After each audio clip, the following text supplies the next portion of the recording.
Hello दोस्तों, आप सभी का स्वागत है आपके अपने YouTube चैनल सुपर 50 क्लासेस में। तो दोस्तों, आज का जैसा कि आप सभी को पता है कि जो आज का हमारा टॉपिक है उसको आप सभी ने देख लिया है, जिसका नाम है जैन धर्म एवं बौद्ध धर्म से संबंधित महत्वपूर्ण प्रश्न।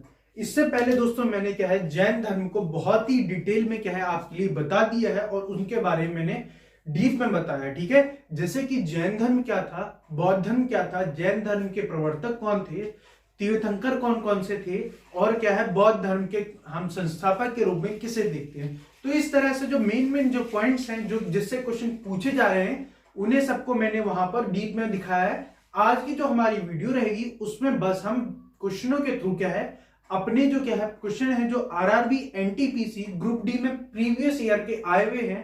जैसा कि दोस्तों आज तक अगर हम देखें तो आज है 30 दिसंबर से पहले तक 28 से चल रहे हैं। तो आप देखेंगे लगातार क्या है हर एक शिफ्ट में कहीं ना कहीं आपके लिए अगर एशियंट हिस्ट्री से अगर क्वेश्चन आ रहा है तो आप देखेंगे उसमें हमेशा कहीं ना कहीं बौद्ध और जैन धर्म से जरूर ही क्वेश्चन पूछा जाता है। तो इसलिए जो आरआरबी एनटीपीसी या आरआरबी रेलवे के जो इंपॉर्टेंट जो अगर हम क्वेश्चन में देखें तो एशियंट हिस्ट्री में से सबसे इंपॉर्टेंट पार्ट रहता है जैन धर्म और बौद्ध धर्म। उसी से क्या है अधिकतर क्वेश्चन पूछे जाते हैं कि जैन धर्म के प्रथम तीर्थंकर कौन थे, अंतिम तीर्थंकर कौन थे, कितने तीर्थंकरों के बारे में हमें क्या है जानकारी लिखित रूप से जानकारी मिलती है, कितनों का वर्णन मिलता है, ऋग्वेद में कौन से तीर्थंकर का वर्णन मिलता है। इन सब तरह से हम देखेंगे। जहां हम बौद्ध धर्म देखते हैं तो बौद्ध धर्म में क्या महात्मा बुद्ध के बचपन का नाम, इस तरह से जो क्वेश्चन है उन्हें आज हम यहाँ पर देखने वाले हैं। जो आरआरबी के जो एग्जाम्स हुए हैं जैसे कि प्रीवियस ईयर में आरआरबी एनटीपीसी हुई है, ग्रुप डी हुए हैं, जितने भी जो एग्जाम्स हुए हैं रेलवे से रिलेटेड उनमें जो क्या है इस टॉपिक से रिलेटेड जितने भी क्वेश्चन आए हैं आज हम सब उन्हें देखेंगे विद ईयर। ठीक है, कि कब कब आए हैं उन सबको हम यहाँ पर देखने वाले हैं। तो दोस्तों हम अपनी वीडियो को स्टार्ट करते हैं। तो आज का हमारा पहला क्वेश्चन है गौतम बुद्ध के जन्म कहां पर हुआ था। ठीक है, गौतम बुद्ध का जन्म डैश में हुआ था। ठीक है, पहला ऑप्शन दिया है बोध गया, पाटलिपुत्र, लुम्बिनी और वैशाली। ठीक है, तो दोस्तों जैसा कि आपको पता है कि गौतम बुद्ध का मैंने बताया था 563 ईसा पूर्व में इनका जन्म कहां पर हुआ था। जैसे कि इसमें दिया है पहला ऑप्शन है बोध गया। ठीक है, ए ऑप्शन क्या दिया है बोध गया। तो बोध गया को हम किस नाम से जानते हैं, तो बोध गया में महात्मा बुद्ध को ज्ञान की प्राप्ति हुई थी, इसलिए इसे क्या है बोध गया कहा गया था। इसके बाद पाटलिपुत्र, पाटलिपुत्र में क्या है अगर आप देखेंगे तो पाटलिपुत्र में बौद्ध धर्म के जो इंपॉर्टेंट पॉइंट्स हैं वहां पर हमें इतना नहीं मिलता। ठीक है, दूसरा ऑप्शन है लुम्बिनी। ठीक है, इनका जन्म भी लुम्बिनी में हुआ था, जो वर्तमान में कहां पर है लुम्बिनी में। तो हमारा आंसर क्या हो जाएगा, इसका आंसर हो जाएगा सी। पहले का आंसर क्या हो जाएगा सी, लुम्बिनी। ठीक है, कहां पर हुआ था लुम्बिनी, जो वर्तमान में नेपाल में है। कब हुआ था 563 ईसा पूर्व में। ठीक है, ये आपके लिए याद रखना है। इसके बाद जो इसका तीसरा जो डी ऑप्शन दिया है जो क्या है वैशाली है। वैशाली आप कहां देखेंगे जैन धर्म में देखेंगे। ठीक है, तो इसके हर एक ऑप्शन से रिलेटेड जो क्वेश्चन जहां से पूछा जाता है उन सबको देखेंगे। ठीक है, तो पहला ऑप्शन क्या हो गया, गौतम बुद्ध का जन्म कहां पर हुआ था लुम्बिनी, जो वर्तमान में कहां पर है नेपाल में।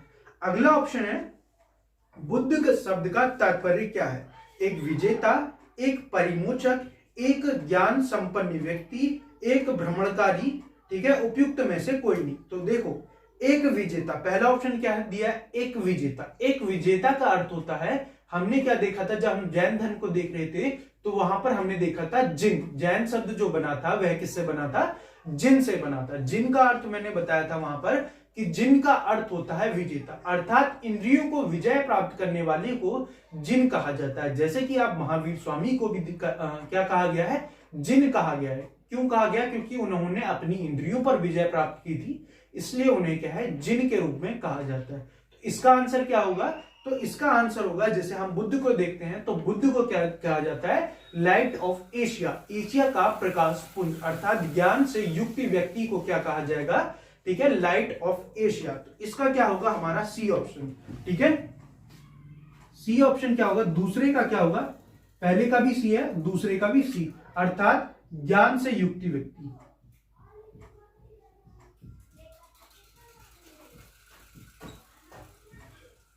ज्ञान से युक्त व्यक्ति क्या कहलाएगा, बौद्ध जो है उसके बारे में बताया गया।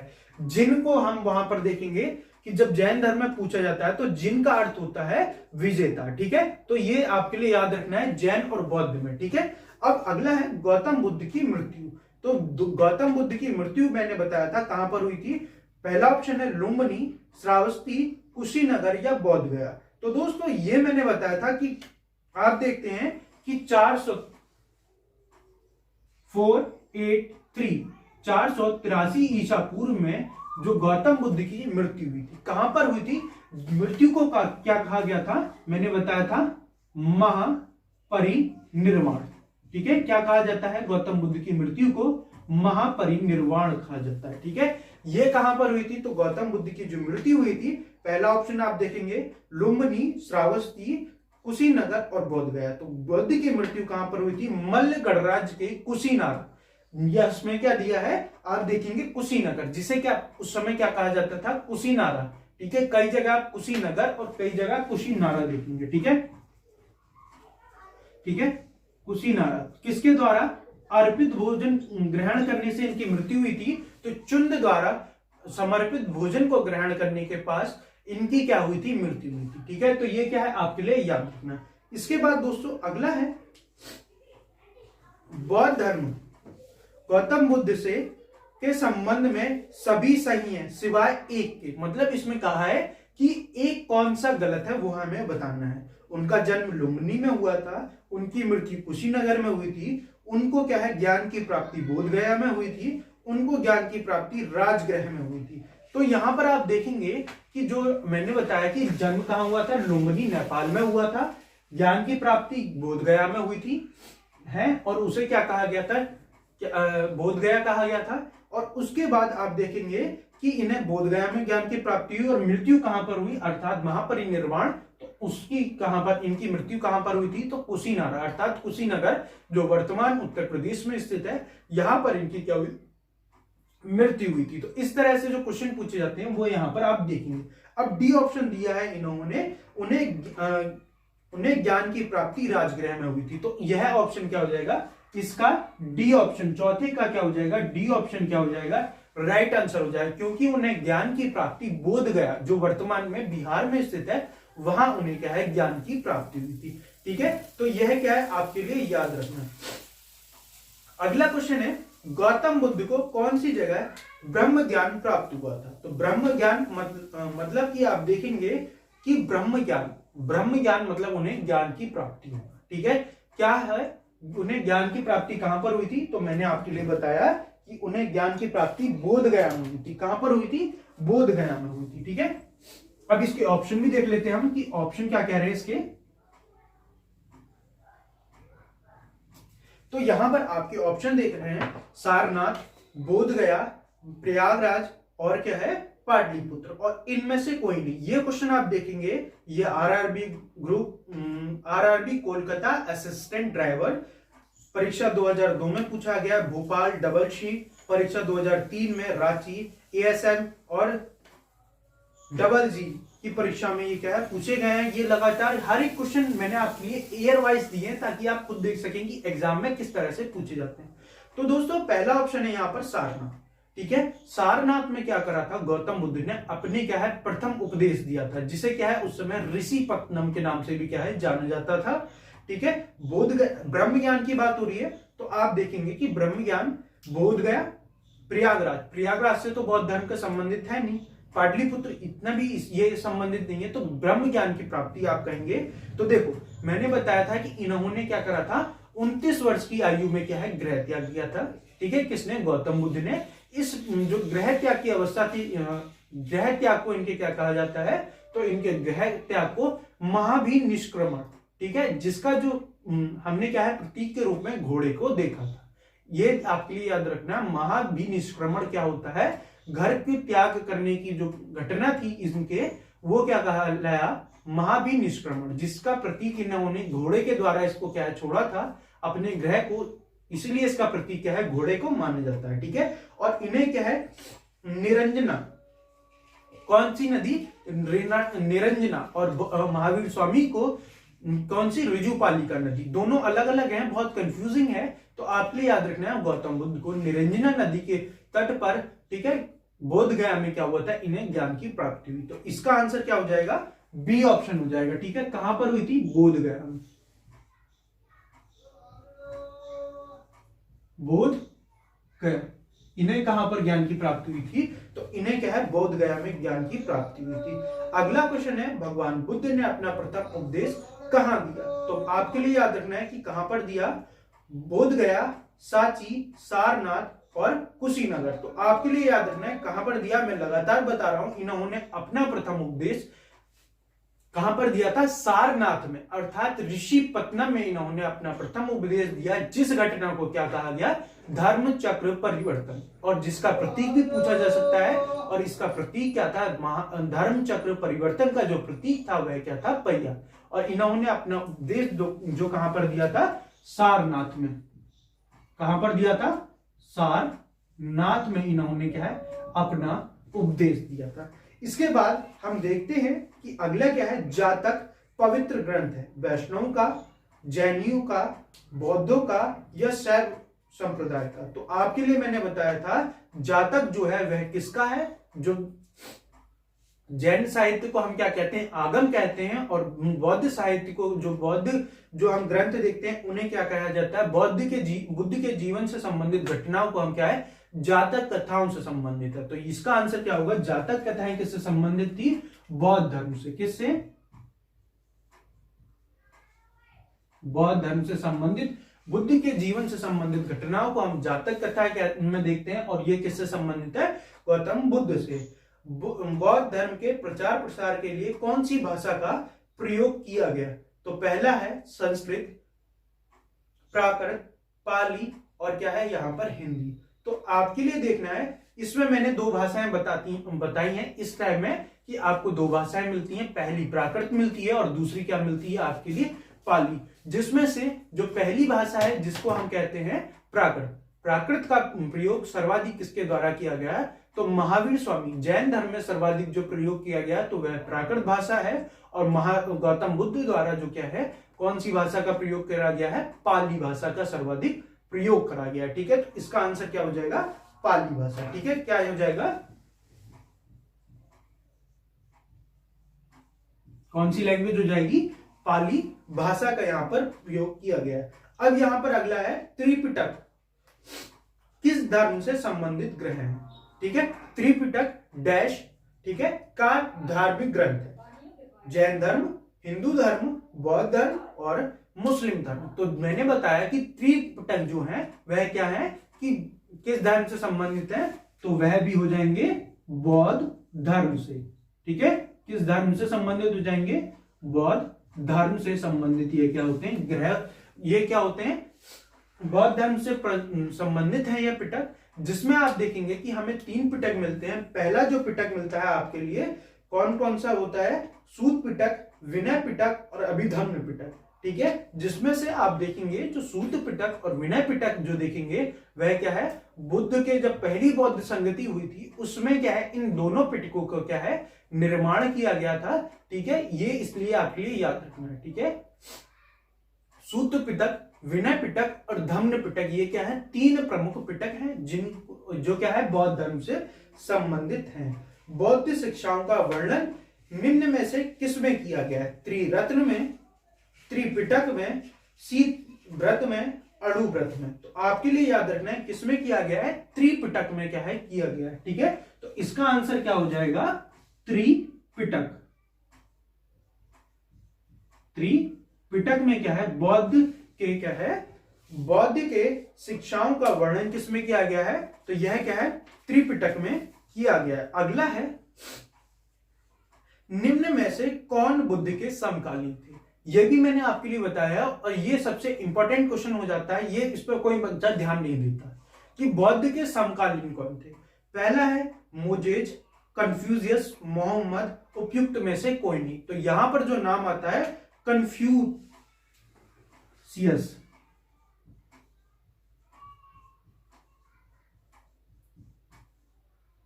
कन्फ्यूशियन, ये क्या थे, किससे संबंधित थे, तो ये क्या थे, आप देखेंगे ये बौद्ध जो गौतम बुद्ध थे उनके समकालीन है, ठीक है।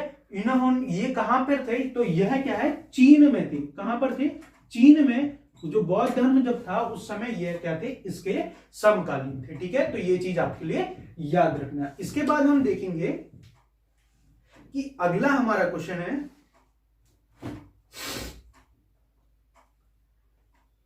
कि गौतम बुद्ध द्वारा भिक्षुणी संघ की स्थापना कहां पर की गई थी। पहला ऑप्शन है सारनाथ, कपिलवस्तु, वैशाली और गया में। तो दोस्तों आपके लिए जो पहला ऑप्शन है, मैं बार बार कह रहा हूं, सारनाथ में क्या हुआ था, इन्होंने प्रथम उपदेश दिया था। कपिलवस्तु तो अलग हो गई, वो तो क्या हो गई, किससे संबंधित हो गई, जैन धर्म से, ठीक है। वैशाली में ही इन्होंने क्या है, भिक्षुणी संघ की क्या है, इन्होंने प्रवेश दिया था, जिसमें इन्होंने क्या था, इनका एक नाम आता है, इनके क्या थे, दो प्रमुख शिष्य पूछे जाते हैं जिनका बार बार नाम आता है। पहले का हम देखते हैं, इन्होंने आनंद के कहने पर संघ में किसका प्रवेश अनिवार्य किसको देने लगे, ये किसको दिया इन्होंने, तो इन्होंने भिक्षुणी अर्थात महिलाओं को संघ में प्रवेश करने की अनुमति दी थी, ठीक है। तो किसके कहने पर, आनंद के कहने पर, और कहां पर की थी, वैशाली में, ठीक है।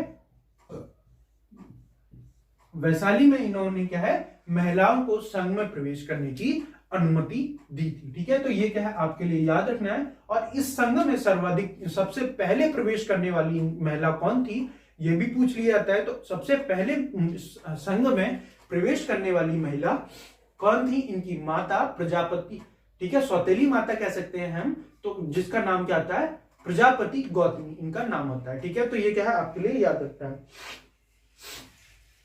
इसके बाद दोस्तों अगला है, सांची किस कला व मूर्ति कला का निरूपण करता है, जैन, बौद्ध, मुस्लिम और ईसाई। तो जैसे कि आपके लिए पता है, सांची अगर देखें तो यह कहां पर है, मध्य प्रदेश में स्थित है। पूछा जाता है कि सांची का स्तूप कहां पर स्थित है, तो यह क्या है, मध्य प्रदेश में स्थित है। स्तूप भी पूछा जाता है कि स्तूप होते क्या है, तो स्तूप बुद्ध के जो अवशेष हैं उन्हें रखा जाने वाला बौद्ध धर्म से संबंधित होते हैं, जिसमें क्या है, बुद्ध के अवशेष या उनके अनुयायी या प्रमुख जो गुरुजन होते हैं, ठीक है, उनके जो क्या है अवशेष रखे जाते हैं, उनको क्या कहा जाता है, स्तूप कहा जाता है, ठीक है। एक तरह से किसी जो इनके हम क्या देते हैं, गुरुजन होते हैं, उनके क्या है अवशेष रखे जाते हैं, किसमें, स्तूप में। तो इस सांची का स्तूप कहां पर है, मध्य प्रदेश में। और यह किससे संबंधित है, तो यह क्या है, बौद्ध धर्म से संबंधित है, ठीक है। तो ये क्या है, आपके लिए याद रखना। इसके बाद दोस्तों हम देखेंगे कि हमारा नेक्स्ट क्वेश्चन कौन सा है। अगला हमारा जो क्वेश्चन है वह है कि बुद्ध के उपदेशों का प्रमुख संबंध है, विचार और चरित्र की शुद्धता, भक्तिवाद, कर्म कांडों के व्यवहार, एक ही भगवान में विश्वास रखना। तो दोस्तों आपके लिए याद रखना, जो बौद्ध धर्म और जैन धर्म को हमने देखा, तो यह क्या थे, अनिश्वरवादी थे, अर्थात ये कर्मकांडों में विश्वास नहीं रखते थे। क्या था, यह कर्मकांडों में विश्वास करने वाले नहीं थे। दूसरा ऑप्शन है भक्तिवाद में, तो बिल्कुल विश्वास नहीं करेंगे, कर्मकांडों में भी विश्वास नहीं करते। और ये क्या है, अनिश्वरवादी थे, तो अर्थात ईश्वर में भी विश्वास रखने वाले नहीं थे। तो इनका क्या होगा, विचार और चरित्र की शुद्धता। तो क्या होगा इनका ऑप्शन ए, विचारों एवं चरित्र की शुद्धता, ठीक है। तो ये क्या है, आपके लिए याद रखना। ये भी क्या है, लगातार क्वेश्चन आपसे पूछे जाते हैं। अगला है कि कपिलवस्तु किस धर्म से संबंधित है, ठीक है। कपिलवस्तु का पूछा जा रहा है, तो यह क्या है, किससे संबंधित है, ठीक है। तो ये देखेंगे आप, महात्मा गांधी से, महावीर स्वामी से, भगवान कृष्ण से, भगवान बुद्ध से। तो यह आप यहां पर देखेंगे कि यहां पर जो इनके बुद्ध के पिता कौन थे, शुद्धोधन, वह क्या थे, कपिलवस्तु के क्या है, यहां पर क्या है, साके गणराज्य जो था उसके क्या है शासक थे। तो कपिलवस्तु के लुम्बिनी हमने देखा था कि वहां पर इनका क्या हुआ था, जन्म हुआ था। तो यह किससे संबंधित हो गया, तो यह क्या है, महात्मा बुद्ध या भगवान बुद्ध से संबंधित हो गया, ठीक है। तो इसका आंसर क्या हो गया, बुद्ध। अब इसके बाद हम नेक्स्ट देखते हैं। नेक्स्ट क्वेश्चन हमारा क्या कह रहा है, चतुर्थ बौद्ध सम्मेलन किसके शासनकाल में हुआ था? तो किसके में हुआ था? अशोक, चंद्रगुप्त, कनिष्क और चंद्रगुप्त विक्रमादित्य। तो दोस्तों यहां पर दो ही शासक ऐसे हैं जिनके टाइम पीरियड में क्या हुआ था, ये हुआ था। इनमें एक अशोक है और एक कनिष्क है। तो आपको ये याद रखना है कि किसके टाइम में कैसे कैसा हुआ था। तो पहले किस में हुआ था, तो पहले आप देखते हैं। तो पहला किसका हुआ था? अजातशत्रु, फिर अशोक, कालाशोक और फिर क्या आ जाता है? कनिष्क। और इस तरह से चौथा जो क्या हो गया, कनिष्क के समय में क्या है, चौथी बौद्ध संगति, प्रथम शताब्दी में कनिष्क के शासनकाल में क्या है, चतुर्थ बौद्ध संगति का आयोजन किया गया था। ठीक है, तो ये क्या है, आपके लिए याद रखना है। ठीक है, ये बहुत ही इंपॉर्टेंट है क्योंकि ये क्या है, कनिष्क के समय में किया गया था। ठीक है, अगला है बौद्ध धर्म से संबंध अर्धगोलाकार अंतरेष्टि संबंधित टीले को क्या कहते हैं? स्तूप कहते हैं, तोरण कहते हैं, विहार कहते हैं, दुखंग कहते हैं। तो जैसे कि मैंने बताया कि ये कह रहे हैं कि जो अर्धवृत्ताकार इस प्रकार की जो क्या है रचना होती है, इसको क्या कहा जाता है? ठीक है, तो इसे क्या कहा जाता है? स्तूप कहा जाता है। ठीक है, क्या कहा जाता है? स्तूप। ठीक है, तोरण क्या होता है कि आप जब हम सांची के स्तूप में को पढ़ेंगे हम आर्ट एंड कल्चर में, या जो लोग सांची गए होंगे उन्होंने देखा होगा कि यहां पर क्या है, इस प्रकार से क्या है, इसमें प्रवेश द्वार है। ठीक है, तो इनको क्या है, यहां पर जो एंट्री गेट है उन्हें क्या कहा जाता है? तोरण कहा जाता है। ठीक है, तो इस प्रकार से आप देखेंगे। ठीक है, तो ये सब क्या है, बौद्ध धर्म से संबंधित है और इसे क्या कहा जाता है? स्तूप कहा जाता है। ठीक है, क्या कहा जाता है? स्तूप। आजीवन संप्रदाय के संस्थापक कौन है? पहला है उपाली, आनंद, मोकली गोसाल, रघुलो भद्र। तो इसमें मैंने बताया था कि आजीवन संप्रदाय के जो संस्थापक के रूप में किसे जाना जाता है? मोकली गोसाल को जाना जाता है। जो प्रमुखता किसके शिष्य थे? तो यह यहां पर मैंने दो शिष्य गौतम बुद्ध के बताए थे और दो शिष्य क्या है, जैन धर्म अर्थात महावीर स्वामी के बताए थे। तो यहाँ पर मोकली गोसाल जो थे उन्होंने क्या है, जो पहले जैन धर्म के क्या है महावीर स्वामी के शिष्य थे, जिन्होंने आजीवक संप्रदाय का क्या करा था, शुरुआत करी थी। और मैंने वहां पर भी कहा था कि ये क्वेश्चन बार बार पूछा जाता है और ये देखो यहाँ पर पूछा भी गया है। ठीक है, तो इसका आंसर क्या होगा? मोकली गोसाल, जिन्होंने क्या है, आजीवक संप्रदाय का गठन किया था। ठीक है, स्थापना की थी। अगला है जैन धर्म के प्रथम तीर्थंकर कौन थे? तो मैंने बताया, ऑप्शन भी देख लेते हैं हम यहाँ पर कि जैन धर्म के प्रथम तीर्थंकर कौन थे। पहला होगा आपका इसमें महावीर स्वामी, पार्श्वनाथ, ऋषभदेव और शंकरादेव। तो इसमें आपके लिए मैंने तीन बताए थे। महावीर स्वामी जो 24वें तीर्थंकर थे, पार्श्वनाथ आप यहां पर देखते हैं 23वें तीर्थंकर हो गए, और ऋषभदेव, इसका आंसर क्या होगा? ऋषभदेव। ऋषभदेव जो क्या थे, इसके पहले तीर्थंकर के रूप में किसे जाना जाता है? तो ऋषभदेव को क्या है, जैन धर्म के पहले तीर्थंकर के रूप में जाना जाता है। अगला है कि निम्न में से कौन किसको जैन धर्म के असली संस्थापक के रूप में जाने जाते हैं? ठीक है, या माने जाते हैं? ऋषभदेव, पार्श्वनाथ, नेमिनाथ और वर्धमान महावीर। तो दोस्तों ये जो इसका मैंने बताया था कि इसके जो वास्तविक संस्थापक के रूप में किसे जाने जाता है, तो वर्धमान महावीर को क्या है, इनके वास्तविक संस्थापक के रूप में जाने जाता है। जिसमें आप क्या है, वर्धमान क्या है, महावीर स्वामी के बचपन के नाम को क्या है यहां पर भी बताया गया है, डिनोट करा गया है इन्हें। तो इसका आंसर क्या होगा? महावीर स्वामी, जिनका बचपन का नाम क्या था? वर्धमान था, जिसके कारण इनको क्या कहा जाता है? वर्धमान महावीर के नाम से भी क्या है, जाना जाता है। महावीर का जन्म कहां पर हुआ था? सारनाथ, लुम्बिनी, कुंडलवन और नालंदा। तो मैंने बताया कि इनका जन्म कहां, सारनाथ गौतम बुद्ध से रिलेटेड है, लुम्बिनी गौतम बुद्ध से रिलेटेड है, नालंदा शिक्षा का प्रमुख केंद्र था, और अब बचता क्या है, कुंडग्राम या वैशाली। तो कुंडग्राम वैशाली में इनका 599 ईसा पूर्व में ठीक है। कई जगह 540 मिलता है, कई जगह 599 मिलता है। और जब मैंने पढ़ाया था तो मैंने वहां पर बताया था कि 2 तिथियां मिलती हैं, एक 599 से लेकर और क्या मिलती है 527 तक, जिसमें इन्हें निर्वाण की प्राप्ति हुई थी, और दूसरा मिलता है 540 से लेकर 468 ईसा पूर्व। तो इन्हें क्या है 500, हम देखते हैं कई जगह 599 और कई जगह 540, जिसमें इन्हें क्या है, इनका जन्म कहां पर हुआ था, कुंडल वन वैशाली में हुआ था। ठीक है, कहां पर हुआ था, कुंडल ग्राम। कुंडल वन में तो बौद्ध संगति हुई थी। कहां पर, कुंड ग्राम। ठीक है, क्या हो गया, कुंडल ग्राम। ठीक है, तो यहां पर इन्हें क्या है, तो इनका जन्म हुआ था कब, कई जगह 599 और कई जगह 540 ईसा पूर्व में। ठीक है, जैनवाद के पूर्ण ज्ञान को निम्न में से किसमें उल्लेखित किया गया है। देखो इसमें कहा है, जो जैनवाद में जो ज्ञान होता है, पूर्ण ज्ञान को क्या कहा जाता है। पहला ऑप्शन है जिन, रत्न, कैवल्य और निर्माण। तो इसमें जिन का अर्थ होता है विजेता, जो नहीं है यहाँ पर। रत्न भी इतना संबंधित नहीं है। निर्वाण अर्थात मृत्यु, इसमें मृत्यु को क्या कहा गया, निर्वाण। और कैवल्य को यहाँ पर क्या है, ज्ञान प्राप्ति की घटना को कैवल्य कहा जाता है। ठीक है, जैन धर्म में ज्ञान प्राप्ति की घटना को कैवल्य कहा जाता है। ठीक है, तो ये भी आपके लिए याद रखना है। इसके बाद क्या है, बौद्धवाद और जैनवाद आंदोलन आवश्यक रूप से निम्न में से किसके विरोध में थे।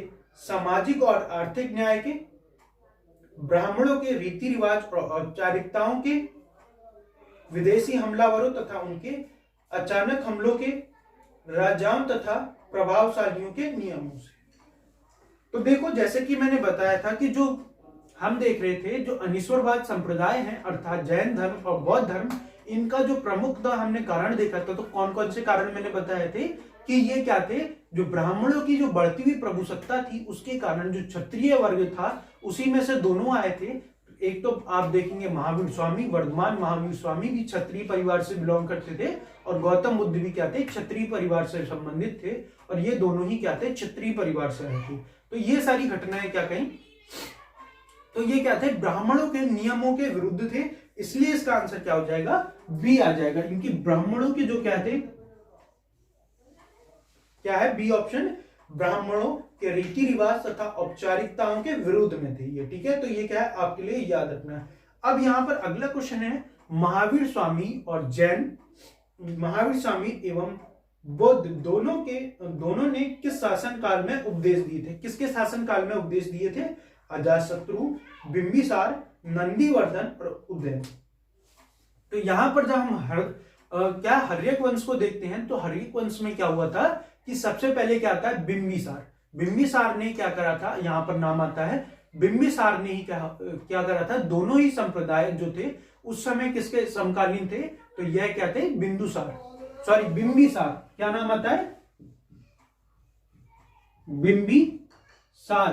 बिंदुसार भी बच्चे कंफ्यूज हो जाते हैं कि बिंदुसार तो यार मौर्य उसमें थे, पर यहां पर हम क्या है, बिंबिसार, जो क्या थे, हर्यक वंश के संस्थापक के रूप में जाने जाते हैं। इनके बाद इनके पुत्र कौन हुए थे, अजातशत्रु, और अजातशत्रु के बाद उदयन हुए थे। ठीक है, और नंदीवर्धन कौन थे, नंदीवर्धन में आप देखेंगे कि कौन थे, महावीर,